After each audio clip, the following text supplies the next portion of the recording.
It was 10 years ago. And I promised Josh Wigler we were doing a countdown. I forgot. It was 10 years ago on a night just like this that there was a sound that sounded like, well played.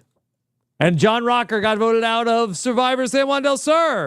And that happened 10 years ago today, October 8th, 2014. And we're back to talk about episode 3 of Survivor San Juan Del Sur with Josh Wigler. Josh, how are you? Oh, I'm so good. Gosh, it was really great to watch that happen again. Yep. Really, really fun. 10 years later, also, I'm sure, because okay, and I think we even talked about this the other week. Yeah. John Rocker, Braves. Yeah? He was a pitcher of that. Yes, John Rocker for the Atlanta Braves, and I believe the Atlanta Braves have said John Rocker is what we're all about. Is that what they've said? Like, I think so. That's as a lifelong Mets fan, that's the vibe that I get of John Rocker. He is us and we are him. Still to this day. That is what I don't know if they've said that.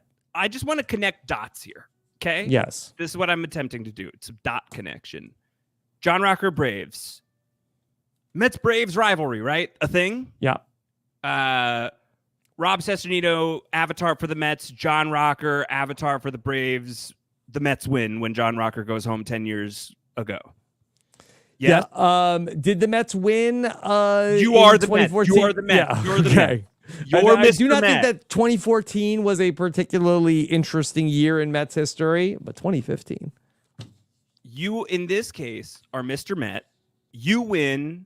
Mr. Braves loses. Put it in the books. And then 10 years later, wasn't there very recently, like very contentious Mets Braves stuff to get the Mets into the playoffs? Yes. The Mets and Braves actually split a doubleheader last week on Monday to both put the Mets and the Braves into. But the more exciting game was definitely Game 1 and Francisco Lindor's home run to come back from behind after the Mets were behind. But that's another story. So all I'm trying to do here is connect 2014 to 2024, roughly a decade, with a little bit under a decade, these two moments in time.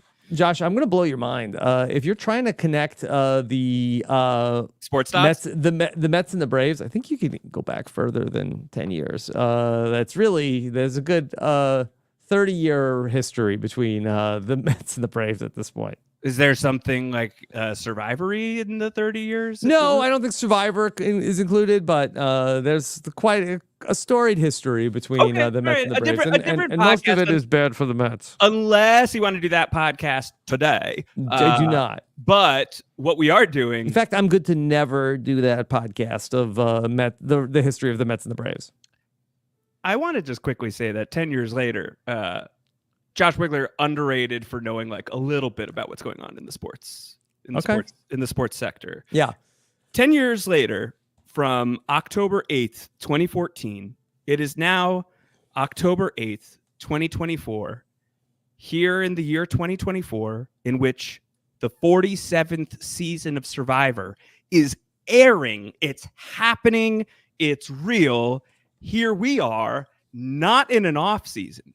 In playoff season, in fact, doing a rewatch of a 10-year-old Survivor season. We're 3 weeks into it. We're still doing it. Okay. Look, we asked people, do you want us to come back? And people said, yes, we need this podcast week after week. Well, we're back. Where are you? We're back. You here? Where you at? Excited for this one. I was talking to our beloved Chappelle earlier today about how the beautiful thing about doing this podcast has been just reaffirming that 10 years on, Survivor San Juan Del Sur has now achieved like stone cold classic status. Like it is not just like a great season or an underrated season, Rob. It's now, I think, a classic season. We have so much Survivor under our belts that the 29th season of Survivor, I think we can classify as a classic. Okay.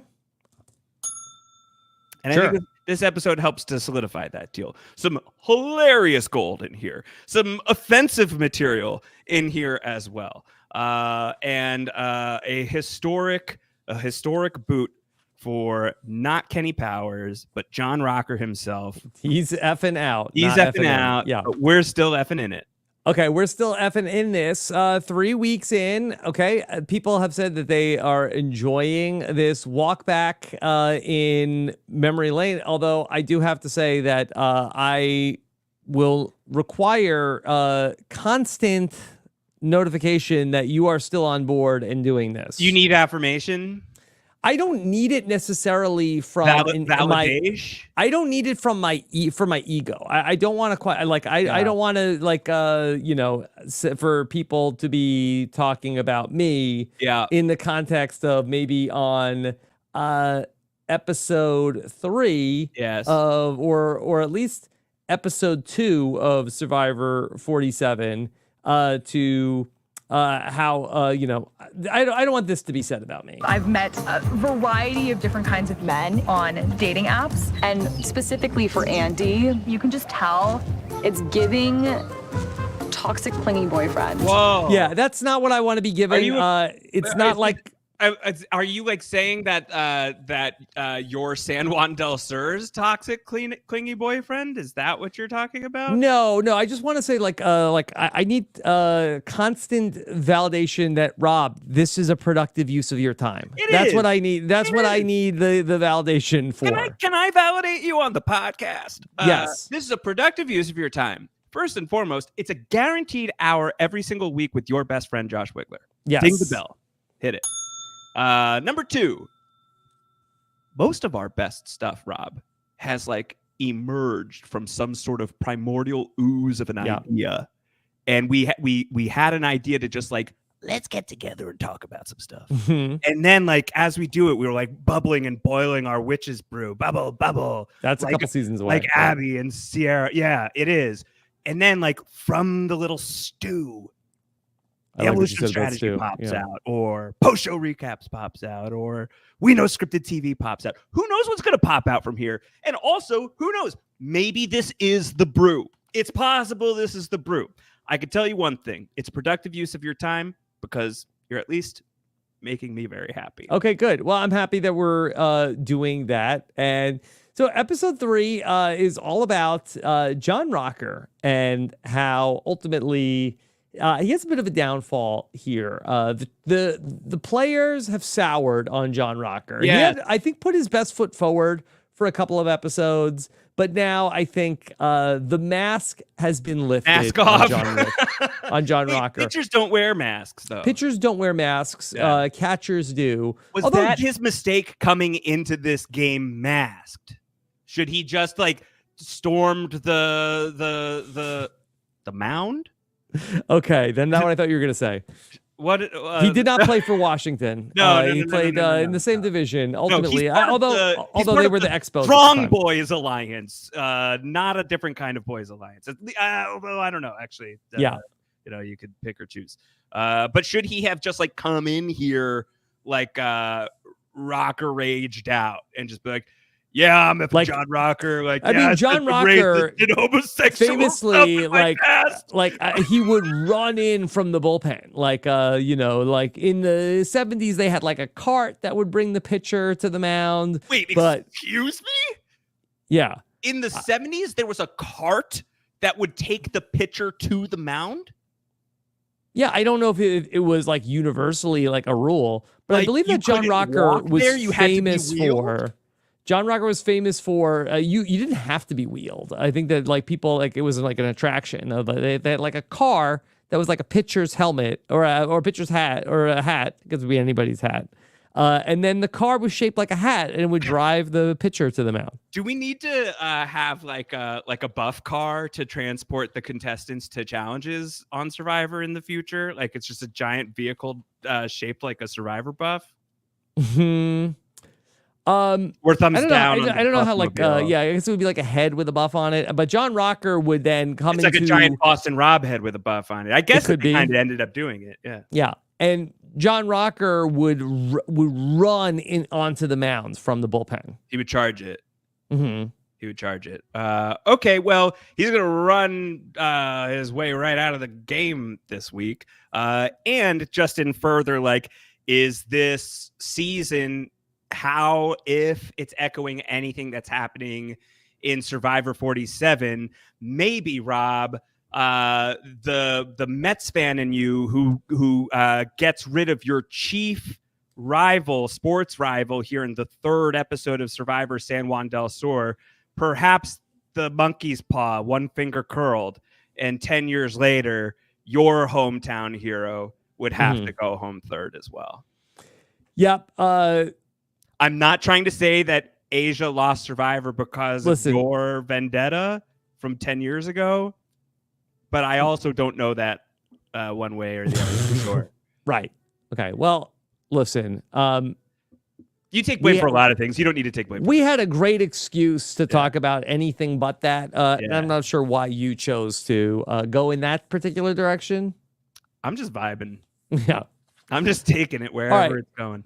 Well, let's pick up where we left off here with Survivor San Juan Del Sur in episode number 3. And, you know, we saw that John Rocker did seem to have some good intentions of trying to save Val last time out, but then got frustrated when she didn't play the idol like he assumed that she would. That being said, that the funny business with Val still was clocked by Josh Canfield's radar.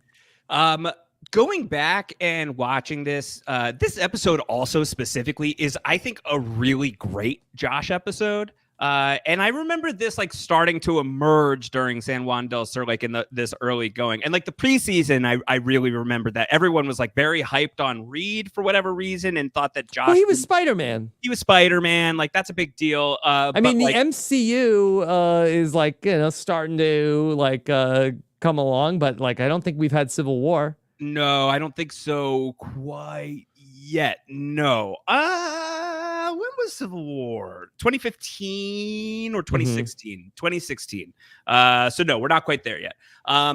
But clearly Spider-Man's a big deal, but it's very clear in this episode. The Amazing Spider-Man was the most recent Spider-Man that we had. Yeah, Andrew Garfield. And while he, I think, plays well 10 years later, I don't know that those movies necessarily do. Reed is bringing Spider-Man back. No, he's not. He's Turning Off the Dark, which is the musical that he was in, which was terrible and got many people killed. I don't think actually, but maybe. I don't remember. Injuries for sure. Broadway expert Sam Moore might know more details than I do. Josh is presenting himself to be like a cunning strategist, or at least what amounts for a cunning strategist on San Juan Del Sur. Like he clocked that like Rocker and Val have never gone off together. That's weird. Maybe I should do something about that. And somehow during all of this is also still able to completely captivate John Rocker's trust while he is like supremely sus of John Rocker this entire time. Yeah. Okay, so that's going to be a storyline going on as Josh and Baylor, you know, they're sort of like have been like bubbling under the surface a little bit of like this strategic partnership. It's going to come into full swing like Spider-Man by the end of the episode. Yeah. Meanwhile, over at Hunapu, things are really starting to come into clearer focus in terms of everybody's frustration with Drew, that people are working on the shelter, and still, I guess that's something that is a common bond between these 2 episodes of Survivor that you and I have watched over the last 7 days of Survivor players in the first week of the game. They're working on their shelter and finding it hard to get a good night's sleep. Drew takes a break from working on the palm fronds to take a nap, and Natalie F's with him. Yeah, she palm fronds his face. She palm fronds him. And he doesn't like that. Andrew's like, what the heck? Mm-hmm. I believe that's his exact phrase. He says, what the heck? Keith Nail is also disgusted by Drew's behavior. And he gives us this quote. Yep. If my son was acting like Drew, you probably don't want to know. I probably can't say it on camera because I'd get in one of them little, but Proceeds to say it on camera. We still spank. We still whoop, whatever you want to call it in the South. We still spank. We still whoop. So do you think that was Wes Nail recently spanked or whooped? I don't want to speculate at all on whether or not and you're talking about like recently now or recently then? I don't know. I hope usually he said they still do it. Wes is the one who does the spanking in this episode. Yeah, they're going to go head to head in the challenge. It's a good setup. I have not checked in on Wes Nail recently. I hope that he and the rest of the Nail family are doing great in the wake of losing Keith. With that being said, the thing that I'd be really interested to know is where are you at on those nuggets? That's coming up. Yeah. Like I'm here on this podcast at least until the Nuggets. Mm-hmm. Yeah. Great quote there by Keith. Yeah, very funny. Keith and Nail, Keith and Wes, they are going to go up against each other at the Hero Arena, but not before that we get a new look or a look at the Coyopa tribe, minus Val voted out of the tribal council. Jeremy, pissed. Whatever. Mm-hmm. Isn't that what he said? He's like, it's whatever. It's like, whoa, Jeremy is like seething. San Juan Del Sur Jeremy is an awesome vibe. He's just like he is just like when he even said like back at the premiere, like, I already know. Or in this episode in a little while when he's gonna just like spill the tea on John Rocker to the rest of the tribe. But here he's mad. And John Rocker, who didn't debrief any of his people at all about what had happened. Like if he had really tried, hot take, John Rocker, maybe kind of dumb. Because like if what he really authentically did want to do is say, Val, there was another way to do it. Just like tell them like, like we can't go Val right now. Can we just like go after somebody else? Or John whatever? Rocker really gets the worst of both worlds, where that he tries to protect Val and keep his word to Jeremy, but then did not keep his word to his own tribe. Yeah. So he's coming across as kind of shady to both Jeremy, who ended up seeing his wife go home, and then also to his tribe that he cut a deal with Jeremy and didn't tell them what it was. Correct. Yeah. And so like he's like sort of like he's cutting off both feet, really. Like he's not helping his case with Jeremy, certainly, by not being able to protect Val. And then internally at Coyopa, these guys are like, what's Johnny Rocks doing? He didn't tell us any of that. That's news to us. Yeah.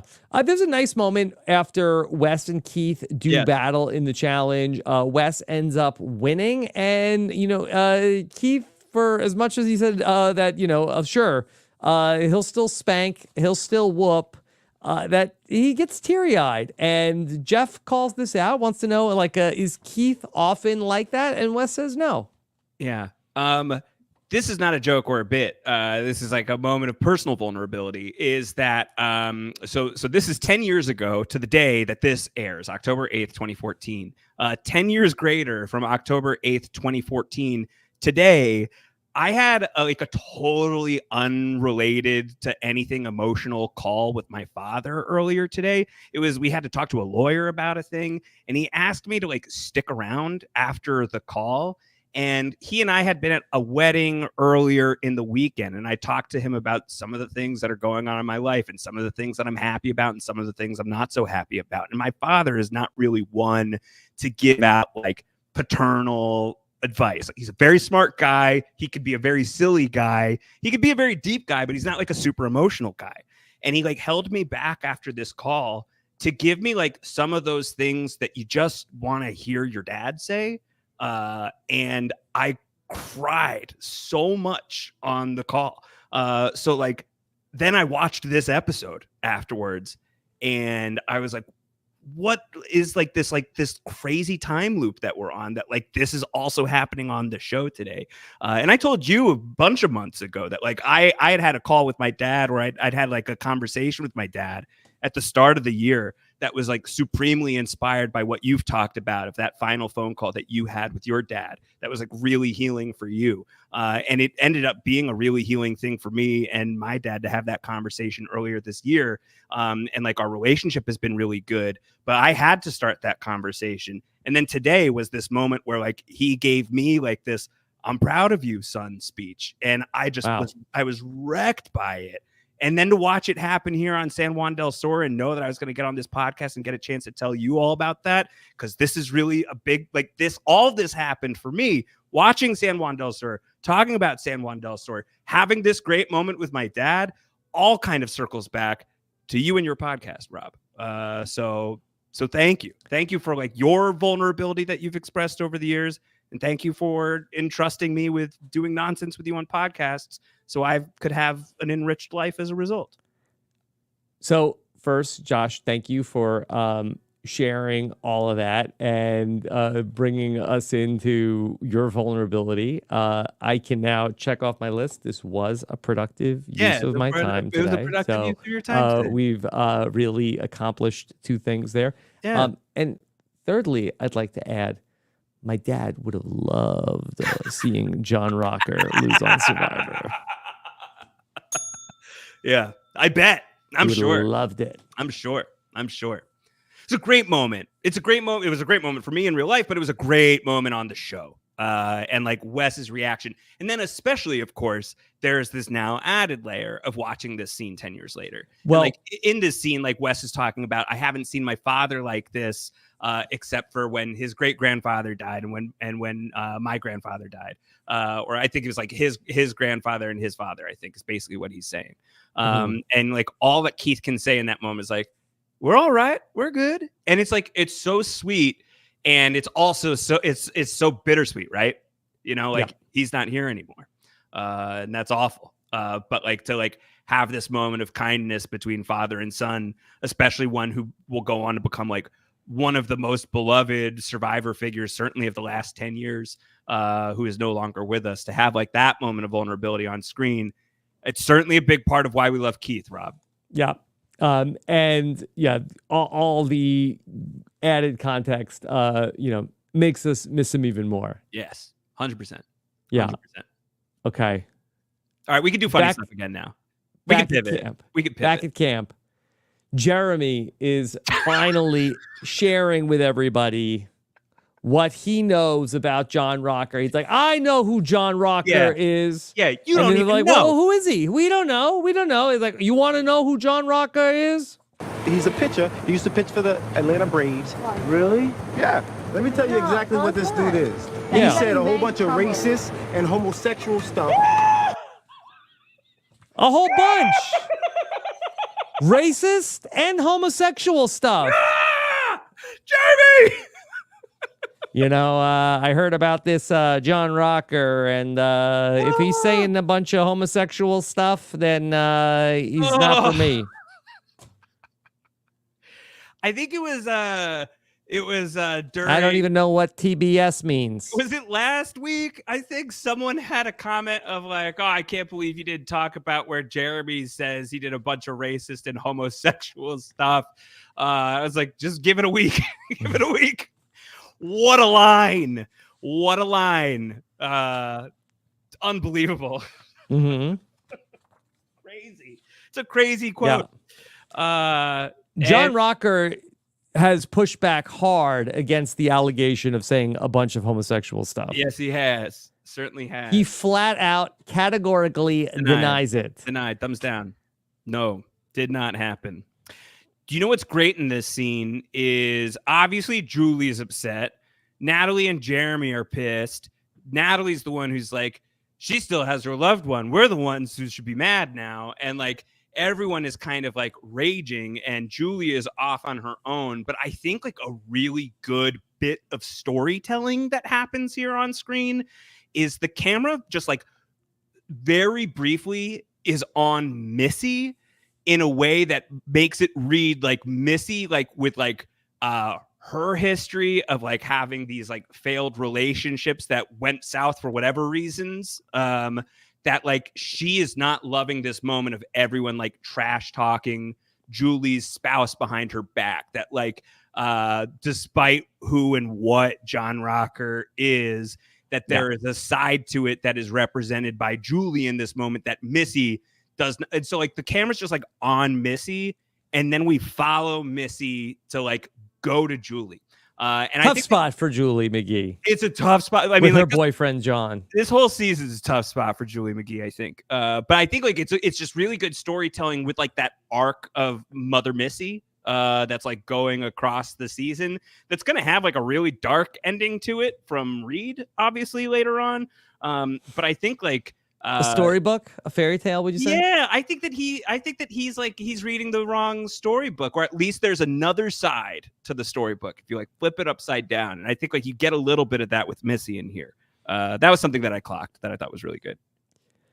Josh, we talked about a great episode for Keith Nail, and it continues over on Exile Island that Wes had to pick somebody to go to Exile Island in his stead and to go with Keith. He picked Wes. I'm sorry, he picked Josh. Wes picked Josh, and he said, "Look, I get along with Josh, so I'm Josh sure my dad is going to get along." Yeah, I think they'll click. And Josh is like, "We're clicking, we're vibing." We're spitting, like we're hanging, like we're just two guys. He'd love vibing to on the spit. beach. Yeah. And then Keith, what does Keith say? Like, we don't have a whole lot of people like Josh where I'm from. It's like, was Keith Nail like the final Rudy? Was he the final Rudy? I know like Joe Del Campo and Rudy have their commonality. But was Keith like the final person in Survivor who could like get away with this? Mm-hmm. Who else? I have to think. There might have been other people who did get away with it, and we just didn't see that footage. But sure. I'm not sure necessarily in that same way. But there, you know what I think one of the things about Keith is like sort of like going through this season in a lot of ways feels like just like a way to honor Keith and to think about Keith. And I think like the moment earlier where he's talking about how I probably shouldn't say this on camera about like whooping Wes, or like even this moment, a thing about Keith, these are like not great things. But he like in like especially like in 29, we're not that far removed, and perhaps even within this season are still in like Mactor world of just like hot hires for the show. And like Keith like puts the reality in Reality Star. Like he just does not have any speed other than whatever the heck he is. That's who he is. This is him. He cannot be anybody else. And the way that he speaks to the camera just feels authentic in a way that the truly great Survivor confessional givers I think are able to master. Yeah, it's like it's just him. Great moments with Keith and Josh, and how Keith ends up getting the clue for the idol back at camp. Josh gets the blank paper, which he describes as toilet paper. Yep. You know, the only thing that this blank idol clue is good for is toilet paper. Yeah. I would hang on to that. In the new era, that gets held on to, and someone like tries to do their best calligraphy and turn that into a thing. Sure. In the old, you need a pencil. Back in my day, we saw a blank piece of paper. We wiped our tushies with it. Right. Yeah. All right. So back at Coyopa, the strategy truly has evolved. It has evolved. Yeah. Back at Coyopa, they show a little bit of John Rocker catching fish, and similar, John Rocker and Rome are both providing for their tribe in different ways. Did Rocker do some night fishing? It seemed like that he was coming back. I think that maybe the camera technology, it might have been like a twilight more so than night. I doubt he was fishing at nighttime. Because it looks like it. He comes back with a little fishy and he's like, yeah. And it's like dark. Mm-hmm. It's like you were just swimming out there under the moonlight, catching fish. How romantic. I think he was Rocker. probably cutting it pretty close to, when the sun was going down and came back. And so, the lighting, cameras not as good as they are in 2024. And so... how many of those fish do you think he ate to himself? I didn't get the sense that he did that. I think that they would have done anything to bury John Rocker in this episode. And I think that had he been misbehaving in any way, I think that so he gets a kinder fish at it than Rome got. Yeah. So meanwhile, we're seeing Baylor trying to work on maybe a fishy for Baylor this week, trying to pull in Alec and Wes to vote with her and Jacqueline. She's hustling out there. Yeah, while Josh is at Exile Island. Do we know yet when we, the people, become aware of sticky situation? Right around when? Yeah, so this is a great point because I think that really would be a great companion piece to this is that it would be great if we had a person, maybe a couple of people that could be like doing a re-listen to some of the podcasts from this era. I've been trying to keep up with, I listened to the Know-It-Alls the first 2 weeks, but I did not get the chance to do any additional podcasting. I mean, 10 years ago, the Jets firing their coach today didn't help the situation. Was that a good choice? I think that it was. I will give the fishy to Woody Johnson today. Great. So 10 years ago, you had Antonio on the podcast to do voicemails on his that's birthday. fun. Yeah. Yes. Happy birthday, Antonio Mazzaro. Birthday. Yeah. Yes. Okay. So it would be great if you're interested in helping us out, listen to the Know-It-Alls, listening to the podcast, any other nuggets that we could take in, like a Wes Nail. That would be wonderful. We, much like John Rocker's preferred fishing time, would love to knight you. We would love to knight you and dub you one of, if not our sole, San Juan Del Sur. We would like our San Juan Del Surrogate. Yeah, we would like you to be our San Juan Del Sur, our knight in shining armor, who can go back and plumb the trenches of war. You go back as like page. You know where we are in the book. Here, this is helpful. You ready? I actually pulled this up earlier today. Go to WeKnowSurvivor.com and go to page 176 and you will now find yourself very handily I will say I think there's an easier way. I think that in the sidebar of RHAP when you look at the post, that there's a drop down and you could go to any month in the history of RHAP and you can go back to October of 2014 and see all the podcasts we were doing at that particular time. Yeah, the way I'm doing it is more akin to like trying to spearfish at night. Mm-hmm. Yeah, don't do it. Go over the day. Okay. All right. Well, we would love to knight you, so let us know. Hit us up. All right. Let me see if I could find out who got the Fishy Award. Well, Survivor. that's a people that's a people search you're looking for. Yes. Okay. I don't know if there used to be a chart that we used to have of like who got the fishy on what day, but I wonder if Steven gave it to I suspect he gave it to Josh. I think he did. I think so. More than he gave it to Baylor. I think he probably did. All right. So how about our immunity challenge? This is where things get testy. Yeah. So first and foremost, awesome challenge. Great challenge. Do you agree or disagree? I thought the challenge was just fine. Not a challenge that you would see on modern day Survivor. Maybe that's part of this. Maybe that's part of this for me is that it just like feels very distinct from anything you see anymore. There's no like huge feat of athleticism followed by an equalizing puzzle. I think a thing that maybe they've gotten away from, and maybe this is just way too difficult to do while we're committed, while they're committed to the 3-tribe format. These head-to-heads are really working for me. And it's good in like certainly like a blood versus water season where it's like you're trying to get like, you know, engineer family drama and stuff like that.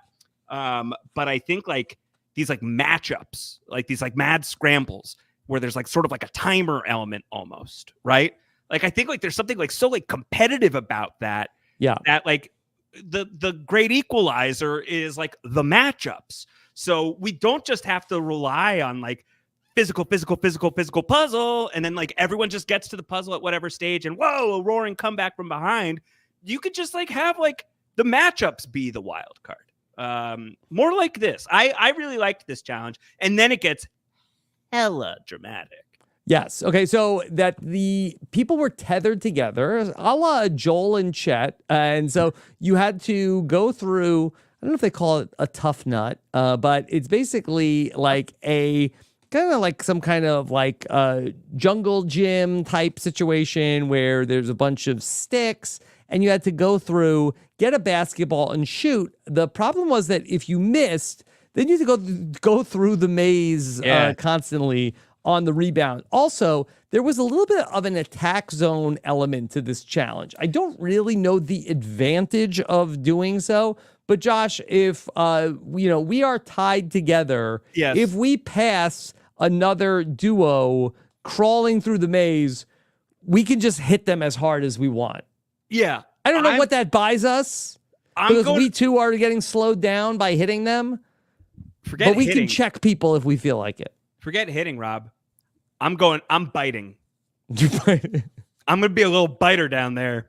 You get your little feet scrambling past me, I'm going to take a bite. And then you're going to be like, what the hell? You're not supposed to bite me. You're an adult. And I'd be like, yeah, but I'm also now on the other side with a basketball and you're too confused because you got bit on the foot. Yeah. That's my move. You don't want to put me in the attack zone. I'm not taking Josh to the attack zone. Feats of strength, literally. Mm-hmm. Yeah. that's where Josh gets his strength, from your feet. It's my feet. Yeah.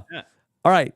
So it comes down to there's like some grapple checks that go down. And like, was this, I missed this. Was this something that Prope said? He's like, yeah, you guys can rough it up. I don't know. In the first challenge also, that there's like a little bit of a scramble that they could have like had checked each other. I don't know why they were going for that so hard this season. Yeah. But they are going back and forth. John Rocker, he checks Reed pretty hard in this challenge. He starts it.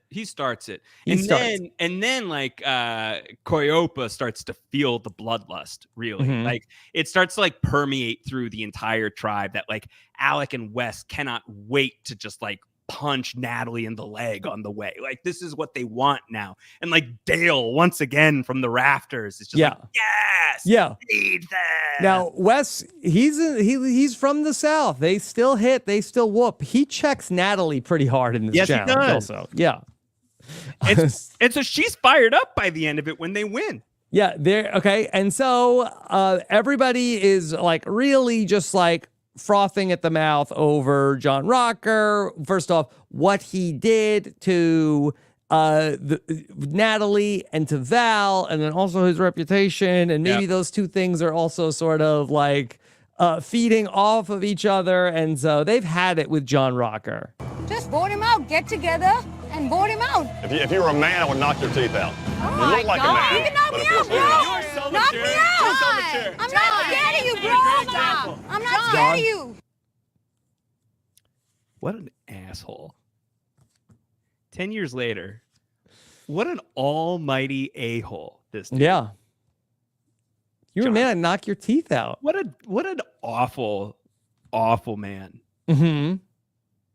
What a terrible guy. Yeah. And then they're going back and forth. And then he's like, oh, but you don't know him like I do. And then he's like, you look like a dude and I knock your face off. Like, what are you talking about, man? John Rocker says, hey, let's go. Take all the stuff down. Let's fight. Take all the stuff down. John Rocker, if you were a real man, you'd walk through the stuff. Why can't you fight over there? Why do we have to take the stuff down? You don't have to take down my stuff. I mean, we got to do a whole nother, like, I don't know if we're going to use this challenge again in Worlds Apart, but we'd like to keep our options open. Why do we have to take the stuff down? Circumnavigate the stuff. Mm-hmm. Yeah. You don't need to remove the stuff to have a fight, but also don't have a fight. Yeah. But it would be iconic if Jeff's like, all right, guys, come on. We don't say that anymore. But like he could say that at this time. Guys, come on in. Take down the stuff. Yeah. Yeah. They're going to fight. Yeah. I mean, if there was like a rule that the attack zone was always open. Yeah. At any time, and that fighting was just allowed on Survivor, there'd be the potential cast for the medevac season would be robust. Even more so than it currently is. Okay. So 10 years later, we're not doing Fight Club. Not a great look for Johnny Rocks. He goes back to camp, and so there's a couple of ideas going on. Baylor's feeling like she's in trouble.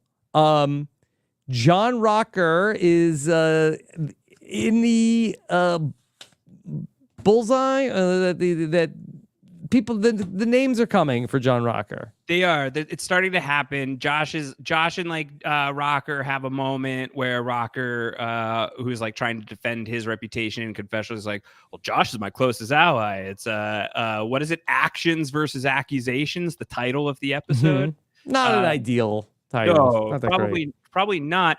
And so he's like, "But I got to beat these accusations." And so what I'm gonna do is vote out another girl. You know, like, that's what I'm gonna do. And he engineers this whole plan to tell Jackie and Baylor, to Jacqueline and Baylor. Is it Jacqueline, not Jackie, and Baylor, to put their votes on Dale. And like the unbelievable irony that Dale is going to be like the only one blindsided other than Rocker by the Rocker vote, and Rocker had Dale as his decoy. But they don't want to do that. They want to do what Josh wants to do, which is let's chop down Rocker. Take him out. Yep. So John Rocker does tell us in confessional that he regrets the comments that he said. Yeah. And look, you can quibble. Was 2014 better or 2024? Which is better? But in 2014, John Rocker said he regretted the comments that he said. Yeah. What do you think now? Is he still online? Yes. Does he still tweet? John Rocker in 2024 says, "I stand by my statement." Are you right? Oh, his original statement. So that's we're so back. Is that an unverified John Rocker? It's real John Rocker. I'm pretty sure this is the real guy. John Rocker, Twitter, check. I mean, I guess it's possible. Well, how about this? He's kind of active. If that's the real John _Rocker, Rob, without looking, how many followers does he have? Oh, I already saw. 470. Maybe it's not the real John Rocker. With that being said, I'm pretty sure that his Instagram with 4,903 followers, that appears to be him. Yes. This appears to be him, the real John Rocker. How's it going? When did he last post? 295 weeks ago. Okay. He was with a woman who does not appear to be Julie McGee. So okay, he's not with Julie McGee. Julie McGee is with somebody else. Yes, I also went to Julie McGee's Instagram earlier today. Yes, and was wondering if, because I didn't know this, if she and John Rocker were still together or not. No. And in scrolling through it, at first, I kind of thought maybe she is, because like the person she's with like kind of looked Rocker adjacent, and so this was a picture of them at Halloween. It was a picture of Julie. And she's I believe she's married. I think she has a family. So I thought this guy might have been John Rocker for a second, and then she totally is gone in a different direction. Yeah, she's like, those guys were right. Ultimately, those guys were right. Yeah. All right. So he stands by it. He stands by it. He stands by it. I stand by calling him an awful person. Yeah. Here's the wrinkle. John Rocker, he has an idol. So that's going to be a little tricky. He mentions it so casually. It's almost like he forgot. It's like, and I have an idol, so like it's fine. Mm-hmm. And Josh is out here saying, he wants to play with honest people. I want to play with honest people. And like Rocker's done a couple things that are sketching me out. This is the first I'm hearing of the idol. But Josh, he is telling you about the idol. Is that not like sort of a valuable thing? Mm-hmm. Also, like everybody seemingly uniformly hates John Rocker. So like, I guess my question for you, Rob, is, especially, hindsight is 2020 and like you can't go back. Hindsight's 2014. But we know, but we know that Josh will be the first juror. He will go home early in this battle of the wits with Jeremy. Does it break a different way if John Rocker, with an idol who appears to be fairly loyal to Josh and also appears to have enemies up and down the beaches of Nicaragua, was this the right move? Was it? Did they take out John Rocker? Yeah, I'm wondering. I think that they just feel like that it's gotten so toxic that I feel like that there's no other way to go. I mean, and I guess ultimately that like Wes and Alec are on board with it, but initially at least Alec doesn't seem like he wants to do this because he's a meat collector and John Rocker's a whole lot of meat. Mm-hmm. Not so sure he wants to give that right up. Mm-hmm. Yeah. Valuable. I thought I found a different real John Rocker Twitter account, but this one has less followers and has for many years been posting exactly one thing about how he keeps going to Burger King and how he keeps getting diarrhea. It is a gimmick that went on for years. Yeah.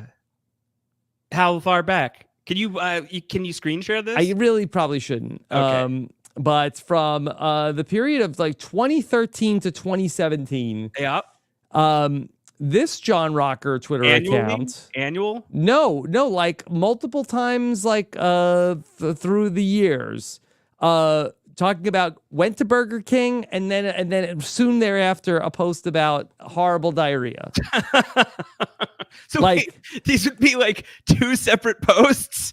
That like first post would be I went to Burger King, and then what? Like hours, days later. So I don't know. I don't know what's like. I don't know if these are deep fake John Rockers. I don't know. I don't know anything. That all the John Rockers on Twitter are all crazy. They're all bad. All the John Rockers on Twitter are off but their I have rocker. to be honest. I cannot tell you with full certainty that any of them are real. Wow. The greatest trick John Rocker ever pulled was convincing the world he didn't exist. Johnny Rocks on the Twitters. Wow. I don't know. I don't know what's real and what's not. But that's the case That's with a lot of things in 2024. In 2014, you knew what was real and what wasn't. 2014, you had a fairly solid sense of what was real and what was not. 2024, I don't even know who the real John Rocker is anymore. I don't know what's going on. I have nothing. The Twitter is lying. It is lying. It's not even Twitter anymore. Mm-hmm.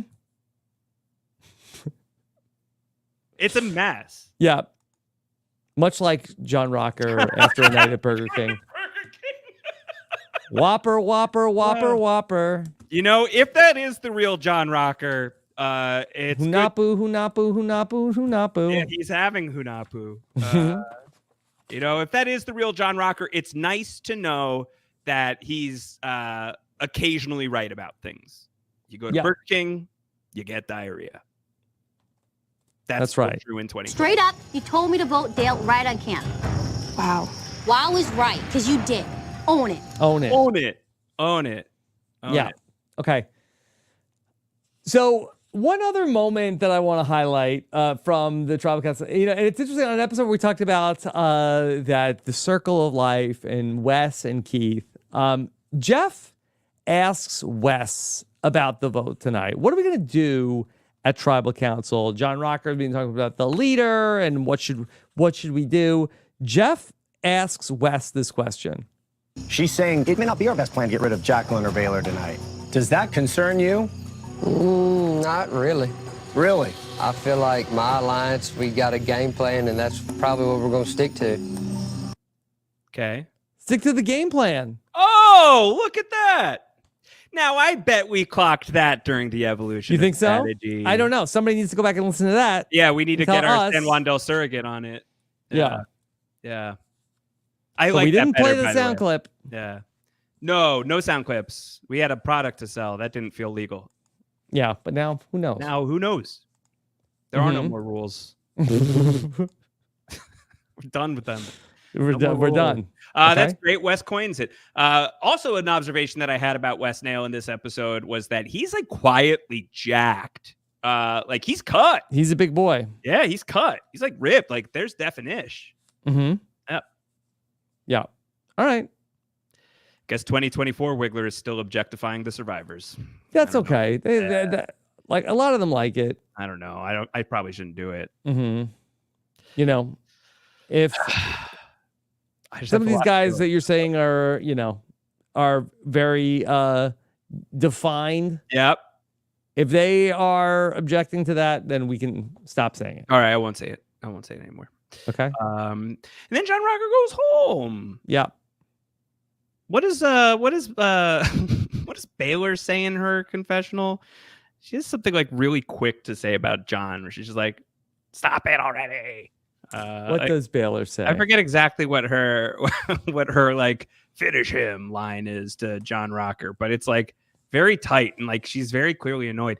This is an interesting tribal council, Rob, because like the show has given you zero reason. They've given us nothing To believe that there's any alternative to one of two paths. Right. Either John Rocker plays the idol and doesn't go home, or John Rocker doesn't play the idol and he goes home. So everything just like hinges on the moment of whether or not Rocker is going to play an idol. And then like they still try to do like the dramatic tribal council like music. They're like do, do, do, do, do, do, do, do, do, and it's like, oh, maybe something's happening. Baylor's name's come up twice, but like there's no drama in this moment. Yeah. Baylor says you are negative. Yeah, that's it. You are negative. I feel like that could have gotten some play today. You are negative. Like it's just like a good thing to throw up at people. Like don't come at me. You are negative. Mm-hmm. I'm cutting you from my life. You are negative. Mm-hmm. Yeah. I just took a bunch of photos and brought them to the dark room. You are negative. You are negative. Not anymore. Now you're film. Now the photos are made. Yeah. They've got a bunch of great quotes over in the Survivor wiki also for actions versus accusations. Uh-huh. We love that. We love that. Hugely into that. Yes. Yeah. Okay. Yep. And John Rocker said in his final words that this is going to be a souvenir on the mantle. Now, they didn't send John Rocker's idol to Ghost Island, Josh. Should they have? You go to. Do you want to do you want to do that, Rob? Do we want to Erica the Hourglass and like put John Rocker's shit on Ghost Island? Wow, you just got John Rocker's immunity idol that he didn't play. When is the last time Probst or Survivor has even acknowledged John Rocker was on Survivor? I mean, I don't think that they talk I don't about. think that this is a thing. You know what? I really feel like I get the energy from Jeff during Rocker's time on the show that like he doesn't love him being here. If I had to guess, knowing the little bit that we know about like how Jeff sees the show, I'm gonna guess that this was maybe like a Lynn Spillman pick more than a Jeff pick. A little bit of a above his pay grade. Like like a foul-mouthed villain from pop culture. Like okay, right, and obviously like trying to fill out the Culpepper role, right? From the OG BB Dubs. So like they go for that, but I don't think Jeff particularly likes this guy. Yeah, maybe one of the reasons why Jeff has like historically not been super high on this season. Well, I think that probably that like there was probably a lot of like looking at the season as it was filming and a bunch of people in a producer's tent saying you are negative to like the actions and the behaviors of some of these people. But damn, if it doesn't translate to compelling TV. All right. Bye, Johnny. Josh, now, next week, we've got an all-time classic to talk about. Yes. Whether or not the San Juan Del Sur 10-year anniversary makes it the distance is up for debate. But I have two things that will happen. We will make it to the Westdale nugget eating competition for sure. Okay. And we will then, obviously, certainly make it to next week, which is basically the most badass episode of San Juan Del Sur. Yep. The Drew Christie elimination. Okay. Just a little peek behind the production curtain. Josh and I are going to be recording that one a little bit early next week. So if you want to be our San Juan Del surrogate, we're going to need to hear from you before Saturday. Yeah. Yes. Yeah. Because you're traveling. You got things to do. We got the live show coming up in New York. That's so, right. One if we haven't week, told you on the live show already last week. 1 week in the future, you'll be hearing all about the night that Drew Christie went home from Survivor. But I will be making new memories with our patrons at our special patron meetup. Cool. Do you want to anticipate any of these memories? Like, do you want to predict any of your new memories that you're going to make? Impossible to say, but I'm hoping that people carry me around the room in a chair like it was my bar mitzvah. That's not real. There's no way this was a thing that really happened. In the 70s, they put people in a chair. In the 70s? And wheeled them up to I the thought I was baseball mound? predicting my memory for next Tuesday. I thought that you were calling back to what you told me at the start of this podcast, that they put pitchers in chairs and wheeled them up to the mound. Oh, in the 70s that they did put people in the bullpen car. That's not real. That's not real. I don't believe that at all. Let's see. I don't believe that for a second. And also, like, if you're about to show me an image, there's no way I'm just automatically going to believe it because of AI. Again, can't trust anything. So you shouldn't even bother. History of bullpen carts, YouTube. Is it like a tuk-tuk? Would Keith drive one? Honestly, it is like a tuk-tuk. Yeah. Like, here. Okay.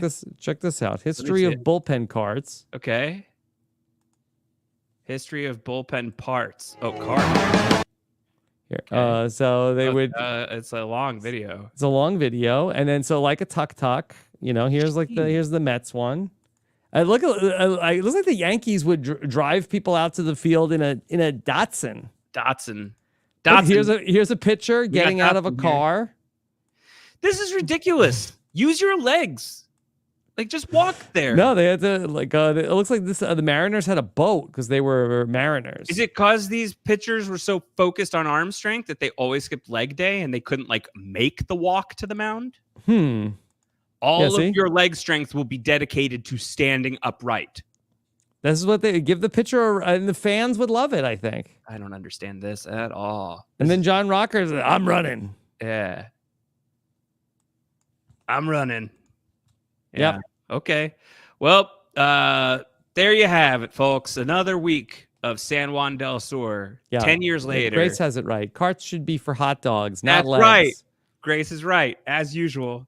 We had another comment here from Ryan, who said, I bet you all aren't doing this podcast 10 years later if they don't take Rocker out here. Do you think that's true? If Rocker continues on, does he win? Maybe good for Josh's game, but is it bad for podcasting? Because then we are the ones looking at the season and saying you are negative. I think he could make it a couple more weeks, and I think Survivor would have been fine. Yeah. I think it's fine. Yeah. Yeah. We lose a lot if we lose Baylor here, though. So I'm my life is fine in this reality that we live in, at least as far as Survivor San Juan Del Sur is concerned. Okay. All right. Josh, what else is coming up for you podcast wise? We've got a lot going on We Know Scripted, WeKnowScriptedTV.com, where we have the Tastemakers every week, where the aforementioned Grace Leader is joining Taryn Armstrong every single week to talk about what's happening in the TV and movie landscape. So new releases, watching these shows, so either you don't have to, or so you've got a buddy to check this stuff out with. This week they talked about The Joker. The Joker, Rob. Were you a fan of the original Joaquin Phoenix movie? I never watched it. Joker. Okay. I never Joaquin'd it. You never walked The Walking Dead. So there's another Joker movie out, and apparently it's about as good at being a movie as John Rocker was at being a Survivor player. So here, Grace and Taryn talk all about that over at WeKnowScriptedTV.com, plus the weekend program, plus TV for Real, Down the Hatch, The Penguin is being recapped, and plenty more in the future. Would love to see you all there on WeKnowScriptedTV.com. Yep. All right. We'll be back next week. Of course, we got a new Survivor recap coming up on Wednesday night. So be there for that. Make sure you're subscribed to our Survivor podcast feed. You can hear everything we're doing at WeKnowSurvivor.com. Take care, everybody. Have a good one. Bye. Bye.